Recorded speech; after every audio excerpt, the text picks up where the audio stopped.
Le virus fait peur parce que d'abord c'est quelque chose qu'on ne connaît pas, c'est l'inconnu. Et que donc l'être humain, quand il est confronté à l'inconnu, eh ben, une réponse habituelle et peut-être légitime, c'est de pouvoir avoir peur, de se sentir anxieux. Et donc j'ai envie de pouvoir dire que ça peut être légitime d'être anxieux quand on apprend une nouvelle comme celle de cette infection par le coronavirus.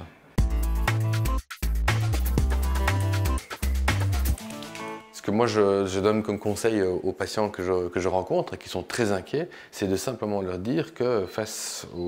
à ce virus, il est certain qu'on est dans un des meilleurs systèmes de santé au monde, ici en Belgique, qu'il y a plein de précautions qui sont prises et que précisément, je pense qu'il ne faut pas céder à la panique, c'est-à-dire qu'il faut pouvoir vraiment avoir confiance dans l'autorité politique, médicale, et de se dire que par rapport à ça, eh bien, il est certain qu'on va se sortir de cette situation. Quand les gens sont très anxieux, parler, parfois effectivement mobiliser un petit peu d'énergie, hein, bouger, faire une marche, s'aérer quand c'est possible, quand c'est autorisé. Et puis également, bien sûr, avoir un contact avec quelqu'un du domaine psy ou du côté médical pour pouvoir avoir des conseils spécifiques à la personne concernant cette angoisse.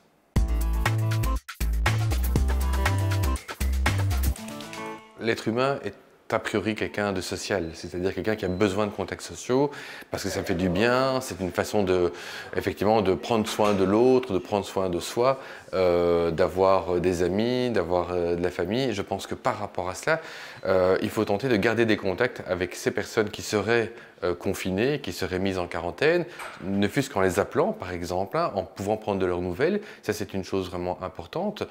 mais aussi en témoignant de petits gestes hein, par rapport à des voisins, par rapport à des membres, des amis qui seraient en quarantaine, et bien par exemple de pouvoir se soucier qu'ils ne manquent de rien, de pouvoir leur apporter des choses. C'est-à-dire que je pense que face au sentiment d'anxiété, de panique, il ne faudrait pas verser dans une logique de l'individualisme à tout craint, se dire « ah ben c'est moi d'abord », mais plutôt être toujours soucieux de phénomènes de solidarité par rapport aux personnes les plus vulnérables, les plus fragiles.